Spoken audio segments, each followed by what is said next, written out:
But today's event is our WILead-IT group, which is Women in Leadership in IT here in Pittsburgh. So what's going to happen? I'm going to go through and introduce all of the leadership that we have here on our event. And I'm going to ask you to share your title and what your title means in your day-to-day work. We don't want to assume what a title may mean to you specifically. And then anything else that you'd like to share with the group, obviously, please feel free.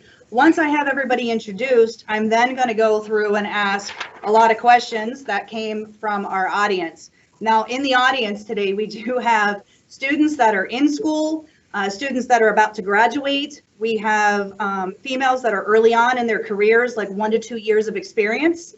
And as a reminder, this is a recorded event. We had some of the schools, because of the pandemic situation that we're dealing with, they weren't able to guarantee that they could get all of their remote students to join us live. So we're going to house the recording of this on our webpage and then also share the recording with anyone that has asked us because people weren't able to jump on with us today. Okay. So, and with that, I'm going to go ahead and get started doing some introductions. So let's start with Mary Doyle. Thank you for joining us. Hi, good morning, everyone. My name is Mary Doyle. I am a Chief Information Officer for Community Care Behavioral Health, which is a managed care organization that sits within the Insurance Services Division of UPMC. My title kind of means I take care of anything and everything to do with technology. So I have a team of people that range from hardware to advanced data analytics and software development. I just celebrated my 25th year with UPMC, so I'm happy to be here. Thank you. Thank you very much, Mary. Appreciate you joining us.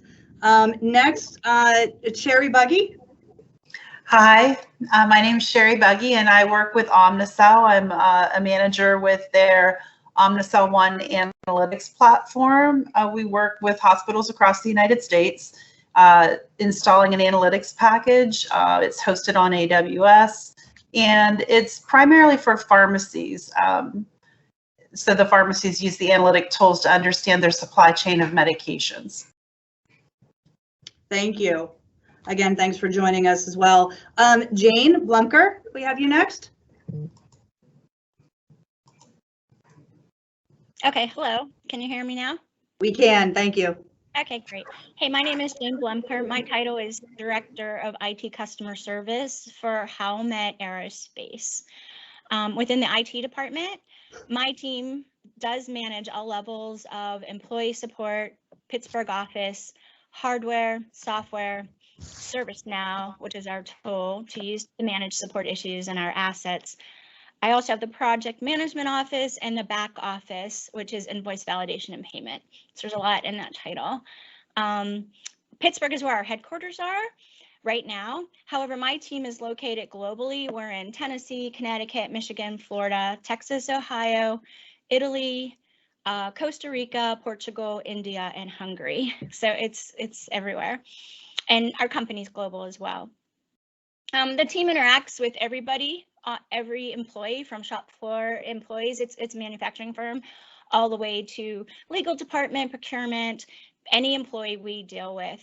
Our team does a lot of automation of repetitive manual labor, and we also do process improvements. Awesome. Thank you for joining us today. Next, we have Christy. Hi, everybody. Good morning. My name is Christy Belisle, and I work with the StarKids company. My title is Director of Digital and E-commerce. So technology takes on a pretty different path for me compared to the technology that we sometimes think of. So within my role, I will actually build out all of the API feeds that gets our syndicated data to retailers that you as customers actually see.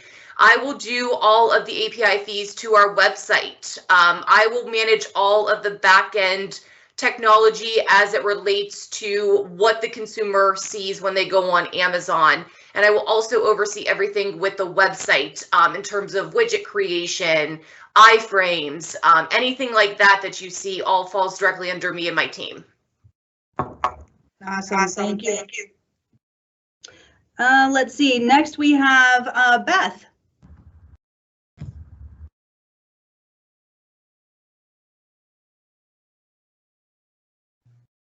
Oh, there she is. Sorry, yeah, a little technical difficulty for a program, right?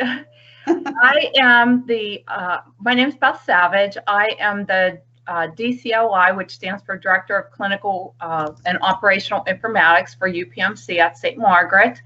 And I am a nurse by background. I oversee the onboarding, training, and assistance for all of the individuals who use the electronic health record at our facility and support other clinical operations for the system as well. So both our hospital site and throughout the system. And that's pretty much what I do. Well, thank you for joining us today. Thank you. Let's see. Next we have Debbie. Hi, my name's Debbie Balsick, and I am the same as Beth, but I am at UPMC Mercy. I'm the Director of Clinical Operational Informatics, and I'm also the Privacy Officer for UPMC Mercy. And we do, as Beth said, we support all operations within the hospital, doctor's offices at times, and whatever needs to be done for the operation. We work intimately with PC support, all the IT leadership, and there are DCOIs in almost every facility covering all of UPMC. Thank you for joining us. Next we have Sandy. Hi, everyone. I'm Sandy Cherko. I am the Senior Manager for the Enterprise PMO for Argo AI, a self-driving car company headquartered here in the Strip District. I have responsibilities for 70 plus projects at any given point in time across the org, leading framework and other related standards through delivery. I also oversee global asset management in our ISO efforts. So bounce around a number of things as we're ramping up globally and looking forward to delivering autonomous vehicle services soon. Awesome. Thank you, Sandy. Let's see. Next is Molly. Hello, everybody. I'm Molly Flicker. I'm an IT team manager and M365 product owner at Highmark Health. So I'm very happy that we're doing this on Teams. I manage a team of technology administrators and business analysts in support of the platform. We primarily handle AHN, clinical and corporate users, Highmark Inc. insurance, and a lot of the various other businesses that Highmark is over. I ensure that my team has what they need to perform their job, advocate for the platform, resolve conflicts as they arise, and ensure that our enterprise users are aware of all of the capabilities of the M365 platform and the ways that it can improve their lives. I really enjoy the clinical setting, and I'm happy to hear that there are a lot of other ladies on the call from UPMC taking care of patients and people who take care of patients. So happy to be here. Thank you, Molly. Thanks for joining us. And last but definitely not least, Lisa. Yes, hi. Hi, everyone. Nice to be here today. I work for Bayer Corporation, so we're a pharmaceutical, consumer health, and crop science company. My title is Head of User Experience, Engagement, and Communications, and I work within our digital workplace organization. Bayer has about 120,000 employees worldwide, so definitely a very big global company. What I do and my team does in particular is, first of all, I lead a global team. Half of my team is in Germany and half is in the US between St. Louis and New Jersey. I am based in Pittsburgh. I've been at the site here my whole career, which has been my whole career has been at Bayer. And they just recently closed our site. So technically my position is based out of Whippany, New Jersey now. However, we're all working remotely, and who knows what the new normal will bring.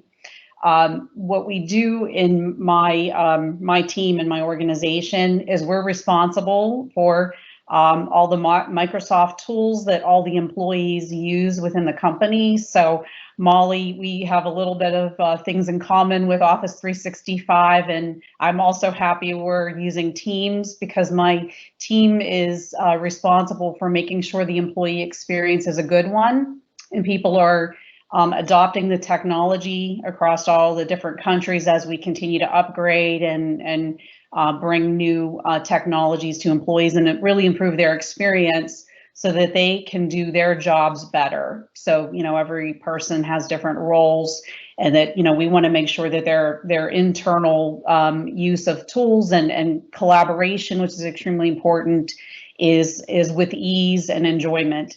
We also work with IT communications. I have an IT communications component where internally we're responsible for the intranet and sharing information across all IT departments that all employees will be able to receive and be able to help them know what's coming.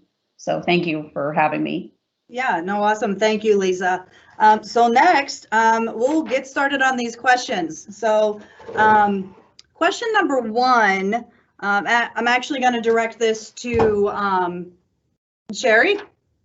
And the question is, did you always know that working in technology was what you wanted to do? No, and I feel like maybe it was fate I got that question. I actually started out in special education in college and decided that wasn't the right career path for me. I have a twin brother who told me, oh, why don't you take a couple computer classes while you figure out what you want to do? And this was quite some time ago, obviously, and I went down to the careers office, and the only major they had that had the word computer in it was computer science. So that's what I signed up for. But actually, so I always say I'm kind of the Forrest Gump of computer science majors, but it's been a great career path. Awesome. Well, thank you for sharing that. Mary, this next question is going to be directed to you. It's not a secret that many women in technology have felt that their gender has affected the way they've possibly been perceived or even treated. Have you ever experienced this, and how do you or have you handled this? Okay, thanks for the question. So I found myself in a unique situation. Basically throughout my entire career, I've worked for women. So I have worked for some very incredibly strong women, and I was able to witness and observe a lot. So I will say I had not experienced any of that, but I have witnessed it. And I will say it's really, things have come a long way, but I feel like we still have a long way to go. And I've done a lot of reading, and I have an incredible diverse team of people, and I get that question a lot. And I will say there's lots of different word tactics that are important for women to use in the workplace. An example might be, rather than saying I feel, you should say I think. Because I think as women, sometimes we coat some of our expertise with a little bit of emotion, and that doesn't always translate well in a mixed environment. So I will say I feel incredibly fortunate for my journey to have been had the mentors I did have, but it's a continuous journey, and I think we all find ourselves in new environments and new circumstances where getting a mentor and kind of collaborating with women around techniques and how to handle situations like that is increasingly important. Thank you for sharing that. Let's see. Next we have Jane. Your question is, what do you think is the best part of being a woman in technology as an industry? Okay, thank you for that question.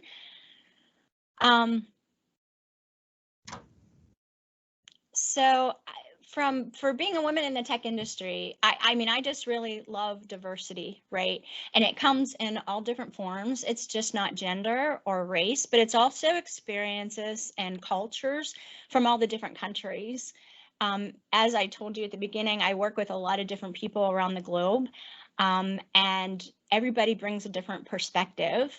So what I really think the best part of this is that I've witnessed like teams where people think differently, and so you come up with a much better product than if you have a lot of people that have the same experiences. I don't think they're as creative in their solutions. So I love the difference that I personally bring to the table. Being a manufacturing firm, unlike Mary, the majority of my career, I've been the only female manager, female attendee in meetings, and it was very diverse for me. And so I just really like the difference that I bring, that I found that I was different, a little bit more energetic when I talk, just different ideas. So I really like that. And it's really nice when you see that what you say makes a difference, and it's an aha moment where people didn't really think about that, and they're like, oh, that's a great idea. I never thought of that. So that's what I like about it. Nice way to take feeling different and giving it a fantastic spin. Thank you for sharing that. That's great. Let's see, Christy, this next question is going to come to you. So do you notice a lack of women in the industry? And what would you say to encourage more women to launch a career into technology? Yeah. So my career path with technology has been a little bit different just because it is sort of on the customer facing side. And right now, I think digital is extremely hot. So when you kind of think about the traditional digital roles, you typically think of agencies or you think of outside partners who are kind of in the desk, and all of a sudden it's within the forefront. So I would say that you're seeing a lot of women enter the space because it's a nice balance between sales and then also doing something that is totally not what you signed up for when you went to college, when you thought about digital and e-commerce. One of the things that I would encourage, women to think about is not the technology that powers, things today, but what is technology going to do for us tomorrow? So I have not found throughout my career, whether it have been with, a different gender or the same gender, anyone has shied away from trying to learn something new, trying to figure out what the latest capabilities are to help you do your job better. And I think when you can have that sort of attitude that you don't know it all, and that there could be someone or something out there that can do your job better, and you create sort of this cohesiveness amongst your organization to say, let's give it a shot. It might not work, and that's okay. You learn from it, and you take what you can and you leave what you don't. So I think just from a female standpoint, it's getting easier not to be so scared to get into the technology conversations, especially when a counterpart comes to you looking for something or says like, whoa, I didn't know we even had that. Can you tell me how to do that? Or can you show me where I can, access this? It's a totally different mind frame now versus, 15 years ago where you knew you had one department, that was it, and there was no cross collaboration. So I think it's getting a lot easier to feel comfortable in situations that are typically uncomfortable. Awesome. Thank you. Great encouragement. I love it. Let's see. Next we have Beth. And your question is, what advice would you give a female considering a career in technology?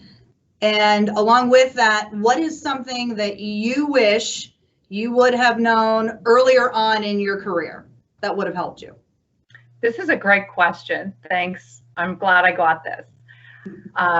Well, first, I'd like to say that when I grew up and when I started my career, I started in a time when women were really slotted for very specific careers. You were either a teacher or a nurse or a secretary. So I'm kind of aging myself here.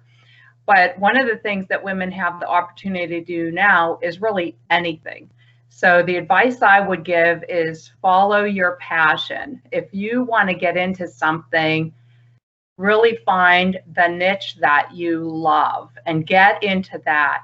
surround yourself with mentors, ask questions, and go follow people. Find out what they do, ask the questions, dig in. I know right now with COVID, that's a little hard to shadow and see what you want to do, but make some phone calls, reach out, try not to be timid, and really find those people in areas that you think you might have an interest, and pair up and really build a mentorship and build a relationship with them so that you can really learn and grow and at least find out the details of what they do so that you can follow that passion and get in there. What kinds of things do I wish I had known? I wish I knew more about the different industries and how to enter them, because I think that was probably a downfall that many of us had. We really just didn't know how to get in and what doors were open. It's probably much better now to do that because we can make connections. It's much easier to meet colleagues and network than it used to be. And examples like this, having teams, teaching new people to come into the industry, building those relationships, they're much stronger. So I think that's the key to all of this, is just networking, building relationships, and finding out what's out there, doing the homework. Thank you. Thank you. That was some great advice to share. Let's see. Next we have Debbie, and Debbie, your question is, who helped or does still help inspire you in your career today? That's a little difficult, but I started my career path a little different than Beth. I actually was hired into the IT department because I had a history of running programs and running a health center. So I was definitely not hired for my IT anything. The help desk first said to me, "You call me every week to reset your password, and now you're in this job." So it was very difficult for me at first. But then as I started working with all the people in IT, I went back and got a master's degree and continued my education and got certified and everything. And the group that I work with, the DCOIs, our Chief Nursing Information Officer, our Senior DCOI, those are the people that I look up to. We have built such a team that you can pick up a phone anytime and say, "Hey, how do I do this?" or "How can we do this?" And that team is a continued support, and we all support each other and we work together. We meet every 2 weeks. We do our Teams meetings now, but we did in-person meetings. Beth is involved in all of that also. And I think the group that we've developed, we are men, we are women, we're a little bit of everything.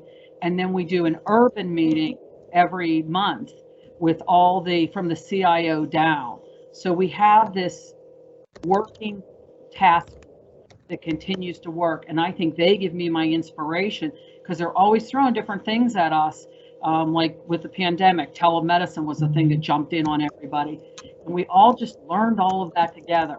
And I think that's what supports it and keeps things moving and gives me my inspiration, is the people that I work with every day. Thank you. Yes, thank you. That's fantastic. It's great to hear of a strong internal network. I think that's something that we all strive for and want to be part of. So thank you. Fantastic. The next question is for Sandy. Sandy, how did you, or do you continue to brand yourself as a leader in technology? Thanks, Amy. Also a great question. I look at myself branded by the role or filling a void where we have to align people, information process, and technology with non-technical people and technical people. So similar to my colleagues' many comments earlier, I say that I took the scenic route, getting into technology. So originally wanted to be a lawyer and have an undergraduate degree in philosophy and law.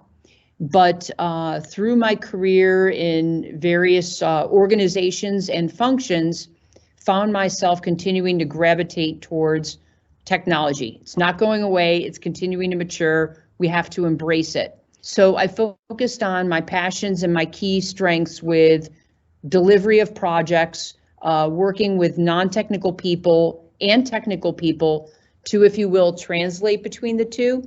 So it's fostered me the opportunity to gain more exposure and bring more value to the org with pulling people together, looking at the business decisions, why we're investing in certain technologies, what are we going to get out of it, how do we look to reduce technical debt, what's done, how are we defining done, different areas like that. I think it's real important.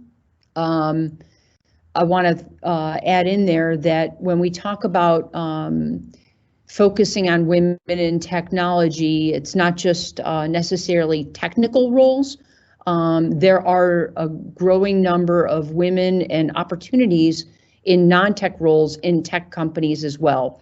And, over my past 25 plus years in the workforce, very excited to see the evolution and opportunities presenting. So I think, continuing to invest in myself, invest in my team. I say that I report up to the CEO, but work daily for my team, that it's what we deliver, I think showcases true leadership in technology. Fantastic. Thank you, Sandy. Let's see here. Molly, our next question is for you. As a leader, what do people compliment you on for doing?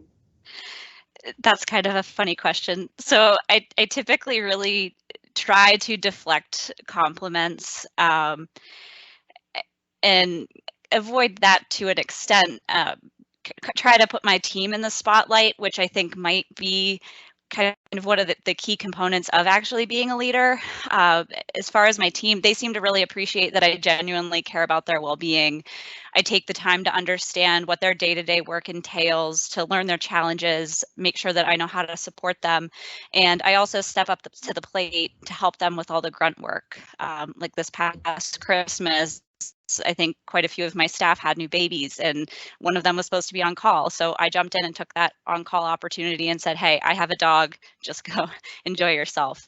A big thing that I like to live by is the saying, if you can't get out of it, get into it. That's how I lead my team. That's how I engage in my day-to-day work. And I think that really comes across in everything that I do. So my overall energy, I think, is what I would get compliments on if I was better at taking compliments. Thank you. I think compliments are something that everyone can relate to struggling with at one point or another, but they are equally as important to acknowledge. So I think that might be something where, just as a leader in general, we try to always put the team first. So I appreciate what you just shared with us. Thank you. Let's see, Lisa. The question that we have for you is, what do you look forward to doing next in your career? Other than early retirement. So actually, some of what I'm doing now, I see doing and continuing going forward. And a lot of that is consulting and helping others beyond my company walls. I do a lot of mentoring. I'm actually part of Women's Unlimited. I had graduated from that program. It's a really strong nominated leadership program across the US. And I'm privileged to be a mentor for that group now. So there's 4 women from 4 different industries that I'm able to share my career experience with and help them through navigate their journeys.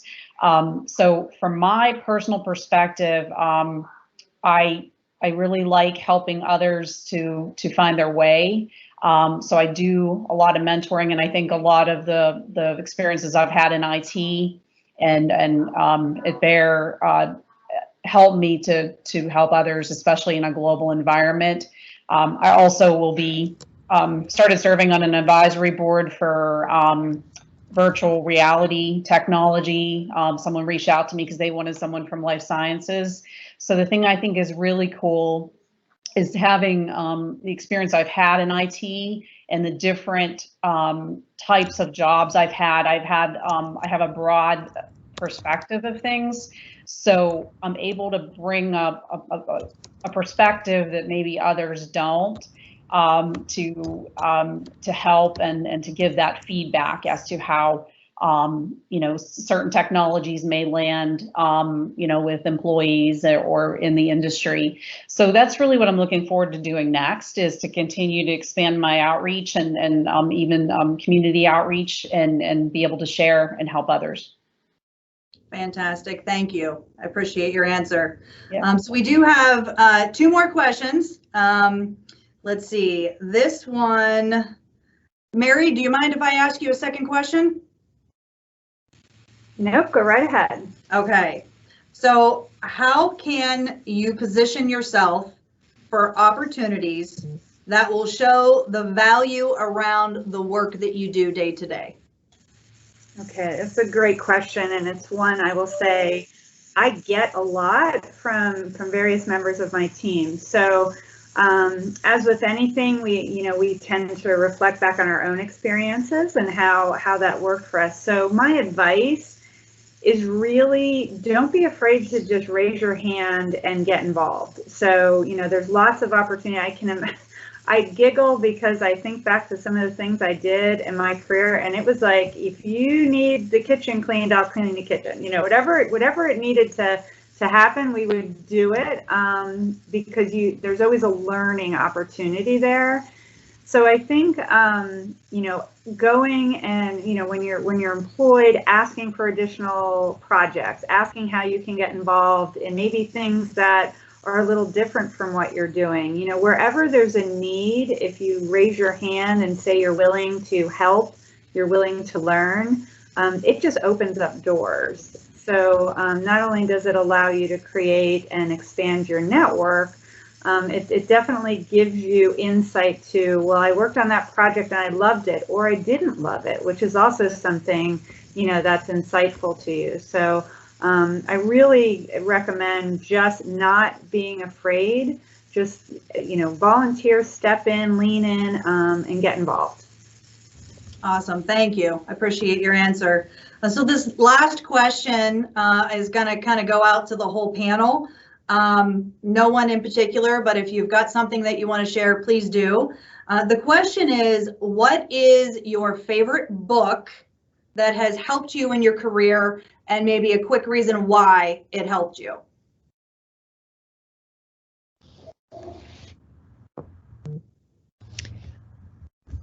I'll jump in. I wouldn't say it's my favorite book that helped my career, but a very important one now that, while dated, resonates. And if it was around in the early 90s when I started my career, I would have classified it as such. But The Startup of You by Reid Hoffman, for folks that aren't familiar, one of the founders of LinkedIn. He really emphasizes on deliberate interactions with people.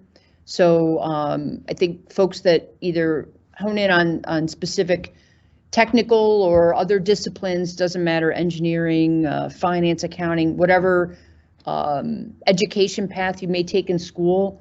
I'll say, while it took me a while to take the class until grad school many years later, but the organizational behavior classes, the communication classes, those that deal with seeing things through other lenses, dealing with different personalities, conflict, all that stuff, I think is extremely important.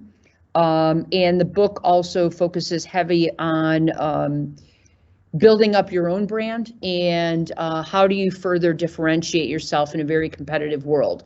Nobody owes you anything. It's up to us each to, take our setbacks, if you will, and get up and move forward, learn from them, not fester. But it's a book that I found very profound and you know, not so much just resonating from being at a startup company, but really looking at, you know, our individual careers. We're our own companies. So how we develop, brand ourselves, and set ourselves apart, I think, is extremely important. So great book. Awesome. Thank you for sharing. I know we've got a couple of hands up here. Jane, did you have something to share? Yep, sure. I have two that I really liked. This was advice given to me a long time ago, but now there's several books on it. But one of them is called Essentialism by Greg McCain. And it says the wisdom of life consists in the elimination of non-essentials. And basically where that resonated to me, especially early on in my career, is that 80% rule, right? Where you just always have so much and you can never, especially in IT, right? It's not a job you go, you work 8 to 5 and you come home and you forget work, right? There's always something to do. And it's how do you focus on the priorities, the more important things, and how do you let that 20% go? And be okay with that, right? So that's one. And the second one is a more recent book, and it's called What Got You Here Won't Get You There by Marshall Goldsmith. And I like that one as well because it teaches people that have succeeded in their careers up to a certain point that you now have to change a little bit, right? You might have been the best project manager, but now you need to go further. And it teaches you that you change it on, you know, how you work and if you want to go further. Nice, thank you. Let's see here. Lots of hands, lots of books to read here. Molly? Hey, yeah, I think one of the biggest books that helped me as far as getting started and understanding people with my leadership career, because I transitioned from being a developer where everything was very logical and I tell the computer to do this, it does it. People aren't that way. And it was a very rude awakening. It took me about a year to get good at people. But the book Extreme Ownership, it kind of takes the guesswork out of leadership to an extent, provides a more pragmatic approach to leading others and removing yourself from those excuses, and kind of everything just gets broken down to you have control over more than you think and do something about it. I think it helped me understand how much I can truly influence and also helped me get away from something Mary mentioned earlier, the I feel. It helps you kind of think about, let's give very clear, concise language, get our point across, and move on. Don't talk about your feelings. Don't worry about your emotions. Detach, get the work done, and move forward. So that's my favorite. Perfect, thank you. Let's see here, Christy? So mine was actually part of a lecture when I was in my MBA, and it's part of a broader book. And I will say I have not read the broader book, but the lecture I always kind of keep in the back of my thought, and it's called Defining Moments by Joseph Berdico, I believe. And the whole concept is, as you're a manager and as you're getting into sort of anything, you're going to have to pick between right versus right.